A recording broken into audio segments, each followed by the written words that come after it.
अस्सलामुअलैकुम वरहमतुल्लाहि वबरकातुह। Okay student, आज हमारा टॉपिक जो है वो proof of law of conservation of momentum and equations of motion. Okay जी, तो आप जैसा कि जानते हैं स्टूडेंट्स के इक्वेशंस ऑफ मोशन हमारे पास तीन किस्म की होती हैं, फर्स्ट इक्वेशन, सेकंड इक्वेशन और थर्ड इक्वेशन। तो हम इसकी डेफिनेशन के बारे में भी जानते हैं कि ये इक्वेशंस किस तरह से हम लिखते हैं वो हमें पता है, और हम बस इसका अब आज के लेक्चर में प्रूफ करेंगे इन तीनों का। और law of conservation of momentum की हम स्टेटमेंट जानते हैं, तो हम उसका भी आज के दिन प्रूफ करेंगे। ठीक है स्टूडेंट्स, तो टॉपिक का नाम मैं लिख देता हूँ, proof of equations of motion.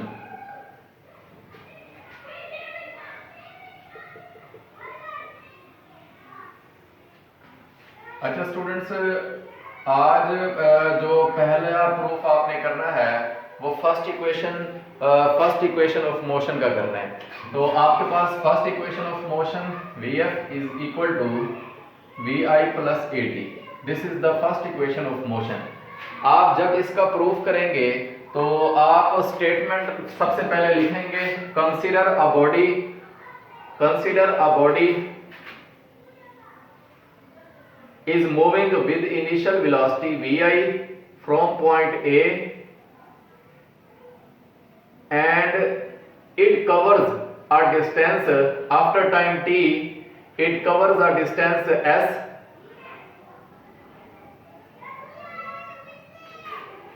and its final velocity becomes Vf at point B। Okay student, तो ये स्टेटमेंट जो है ना आप इनिशियली इसमें लिखेंगे, consider a body is moving with initial velocity Vi from point A and after time t it covers the displacement s and its final velocity will become Vf at point B। Okay, तो this is the first equation of motion. अब देखें, एक गाड़ी जो है वो A point से B point तक गई है, उसकी इनिशियल वेलोसिटी Vi से Vf हो गई है। तो आपको पता है कि जब भी इसकी इनिशियल वेलोसिटी या वेलोसिटी चेंज होगी तो हम जो है वो उसके अंदर एक्सेलरेशन प्रोड्यूस होगा। तो Vi A से B तक इसने वेलोसिटी को चेंज किया है, तो इसके अंदर एक्सेलरेशन प्रोड्यूस हुआ है। तो हम एक्सेलरेशन की डेफिनेशन करते हैं, या एक्सेलरेशन का फार्मूला हमारे पास होता है वेलोसिटी बटे time.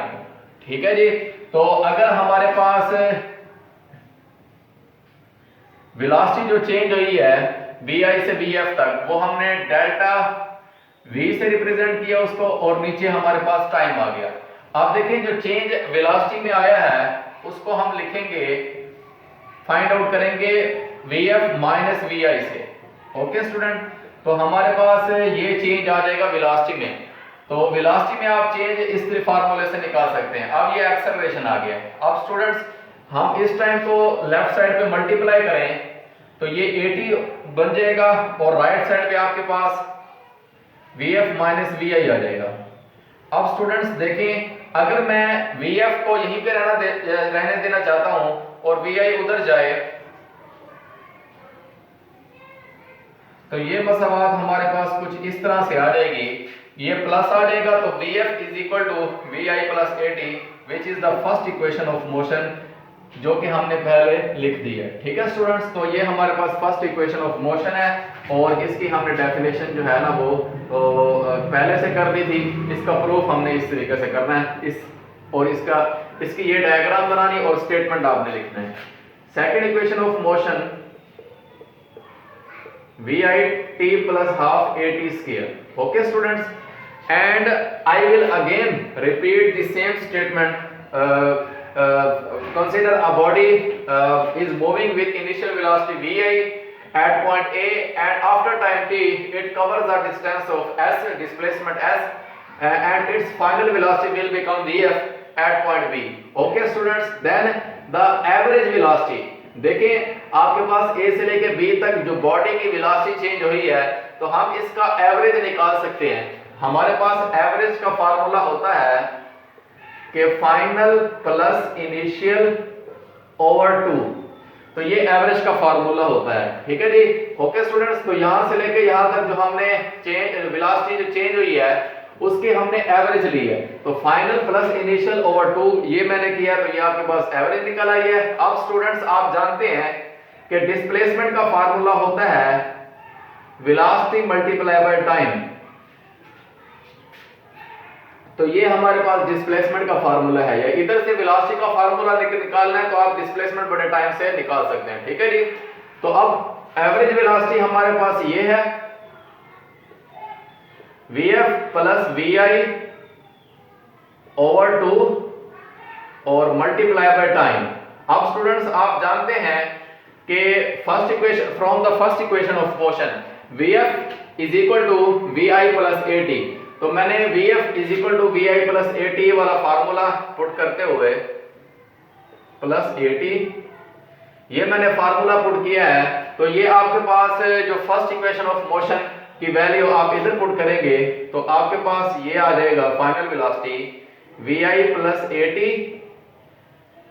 Plus Vi over 2 multiply by time. Okay students, तो ये आपके पास Vi 2 दफा रिपीट हो रहा है तो ये प्लस हो जाएगा, तो हमारे पास जो वैल्यू आ जाएगी वो 2 times of Vi plus At।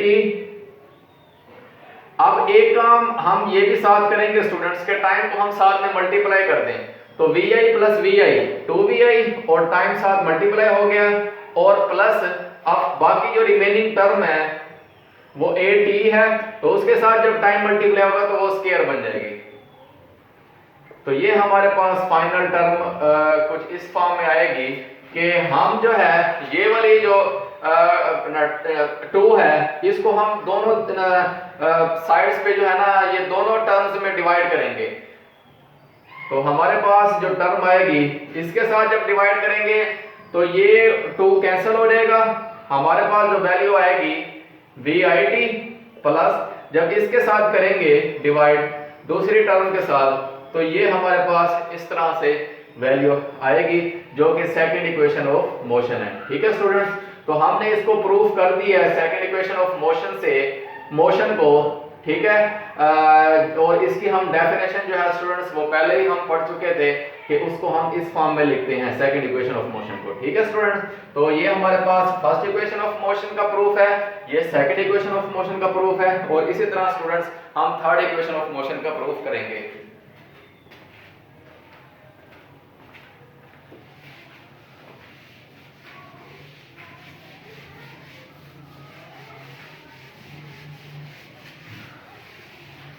अच्छा स्टूडेंट्स, हमारे पास थर्ड इक्वेशन ऑफ मोशन होती है 2as is equal to Vf square minus Vi square.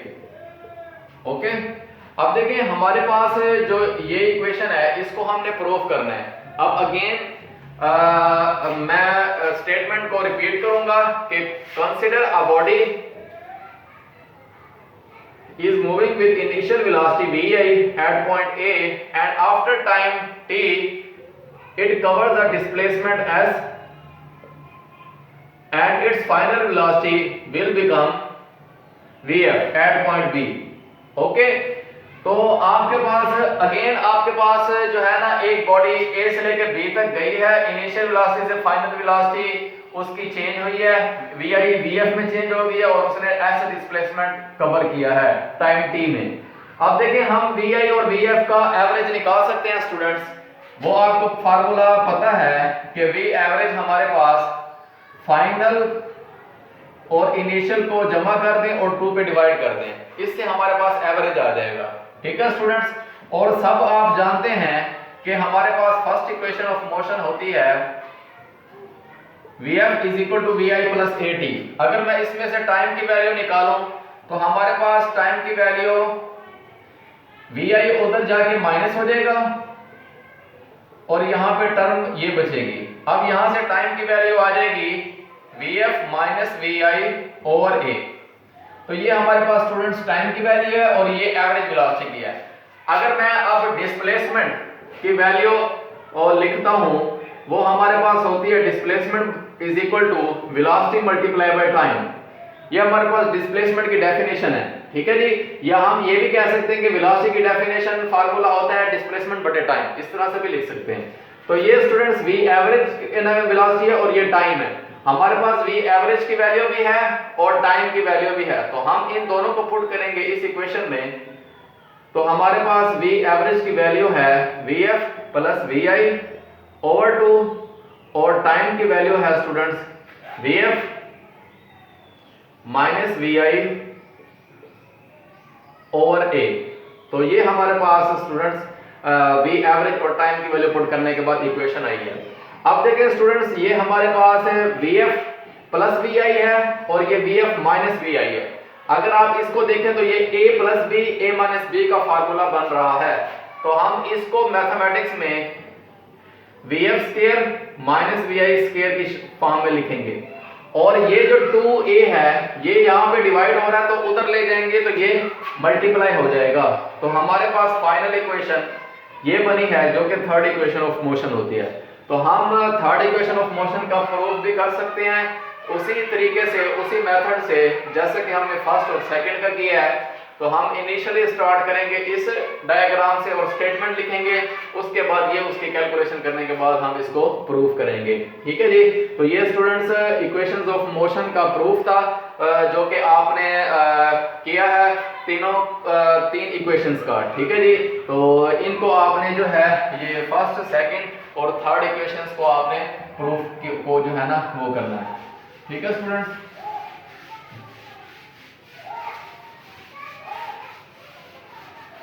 अच्छा स्टूडेंट्स, इसके बाद मैंने आपको बताया था कि proof of equations of motion के बाद हमने proof of law of conservation of momentum करना है।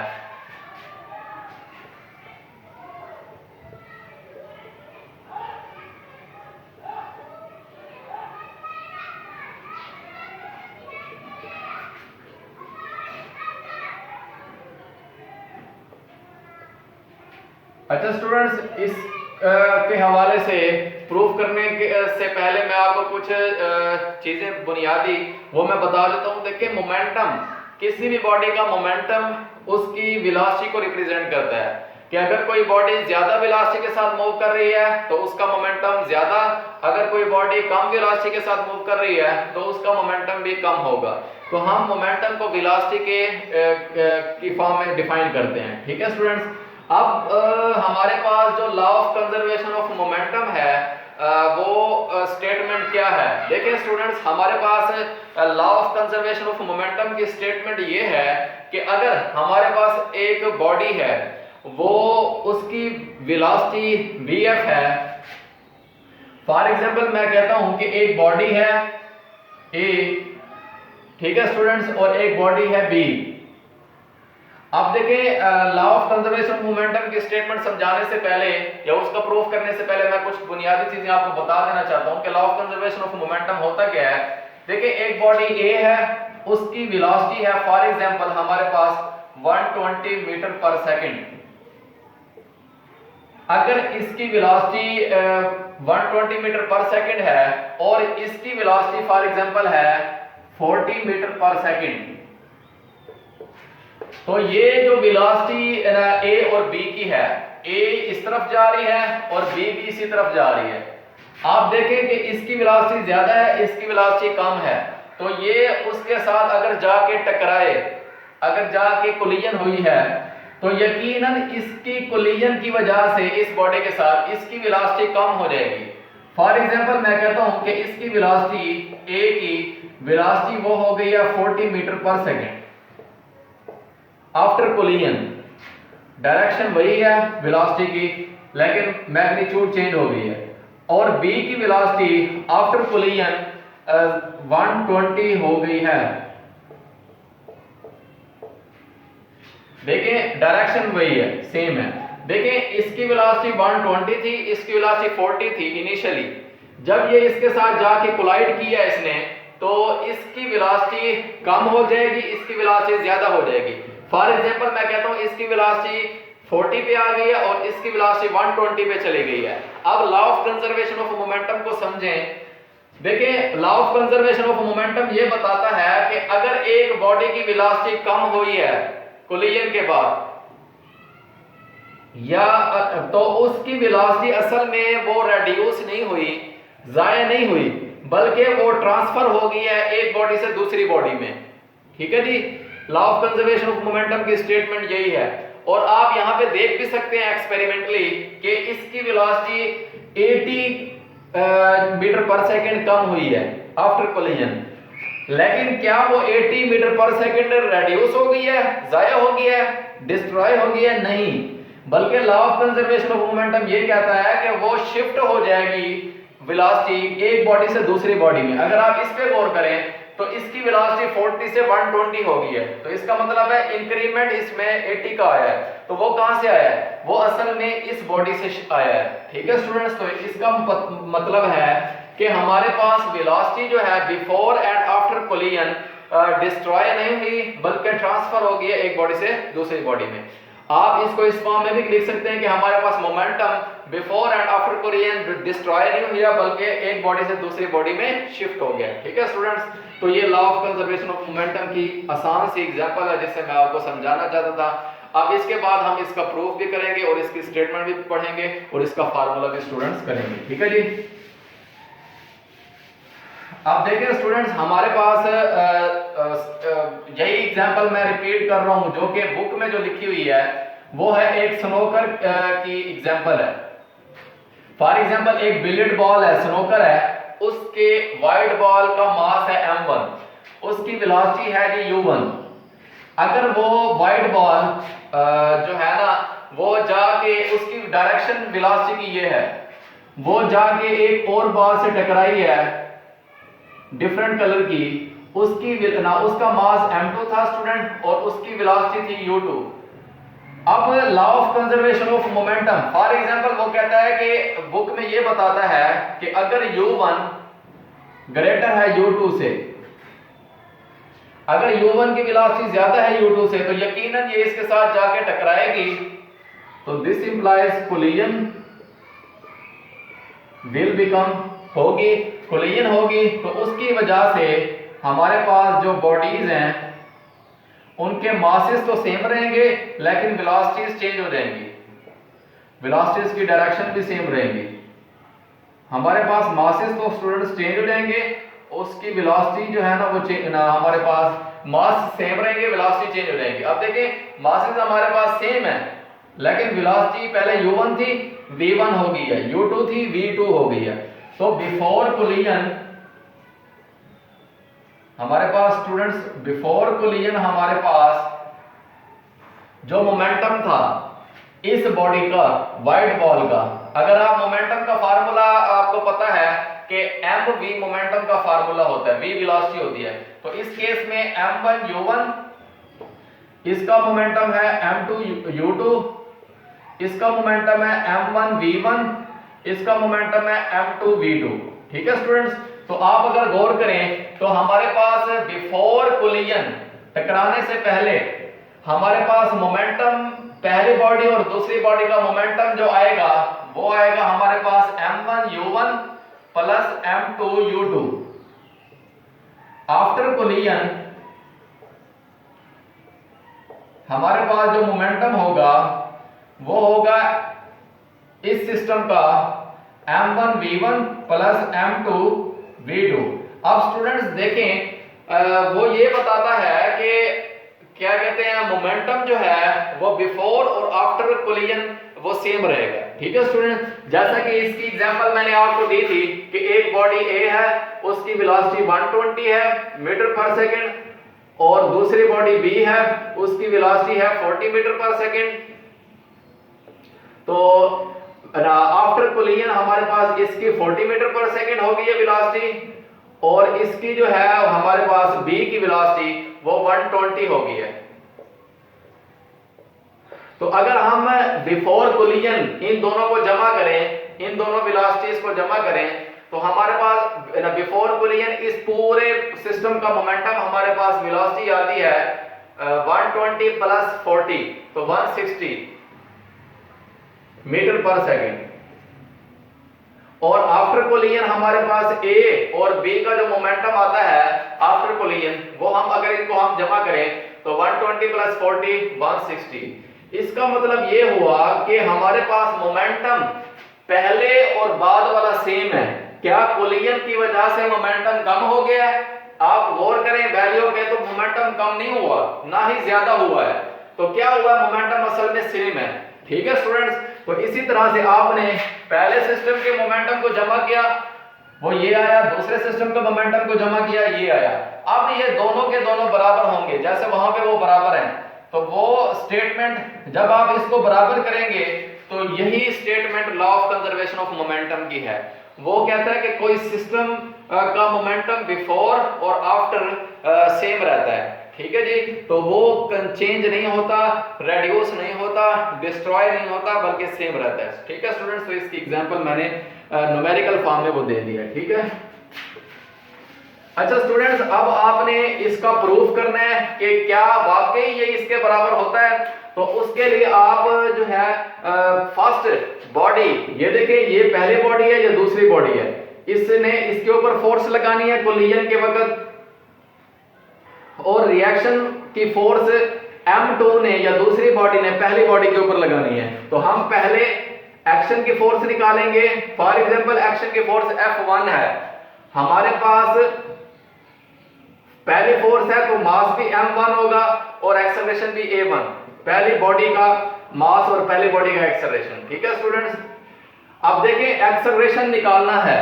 तो हमारे पास अगर कोलिजन से पहले और कोलिजन के बाद वेलोसिटी चेंज हुई है तो हम एक्सेलरेशन हमेशा चेंज इन वेलोसिटी बटे टाइम से मालूम करते हैं। तो आपके पास स्टूडेंट्स इसकी जो वैल्यू आएगी न्यूमेरिकल फॉर्म में वो कुछ इस तरह से आएगी, m1 और change in velocity. Change in velocity हमारे पास फाइनल माइनस इनिशियल होती है। तो फाइनल आप देखें पहली बॉडी की वेलोसिटी फाइनल v1 है, माइनस इनिशियल स्टूडेंट्स देखें u1 है। तो हमारे पास टाइम उसी तरह से मल्टीप्लाई होगा। तो ये हमारे पास पहली बॉडी के ऊपर पहली बॉडी की फोर्स आ गई है, ये एक्शन की फोर्स है। इसी तरह जब ये इसके ऊपर एक्शन की लगाएगी तो ये इसके ऊपर रिएक्शन की फोर्स लगाएगी। हम फॉर एग्जांपल कहते हैं कि वो F2 है, तो F2 फोर्स जो है वो हमारे पास M2 A2 आ जाएगा। तो हम सेम उसी तरह से स्टूडेंट्स M2 वेलोसिटी भी दूसरी बॉडी की होगी और हम टाइम निकालेंगे, फाइंड आउट करेंगे। तो हमारे पास जो F2 आ जाएगा वो M2 मल्टीप्लाई बाय, अब दूसरी बॉडी की वेलोसिटी फाइनल क्या है v2 है और इनिशियल क्या है u2, तो v2 minus u2 divided by time. तो ये हमारे पास दूसरी बॉडी की फोर्स है जो कि कोलिजन के वक्त वो पहली बॉडी के ऊपर लगाएगी। तो क्योंकि ये एक्शन की फोर्स है, ये रिएक्शन, तो न्यूटन का थर्ड लॉ हमें यही बताता है कि action is equal to reaction but opposite in direction. Okay students, तो ये आपके पास इसकी इक्वेशन की फॉर्म है न्यूटन थर्ड लॉ।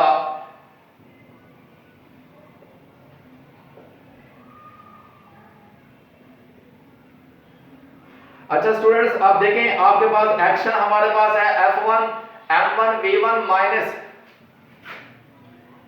M1, इसको आप मल्टीप्लाई भी कर दें, M1 V1 एक्शन की फोर्स है।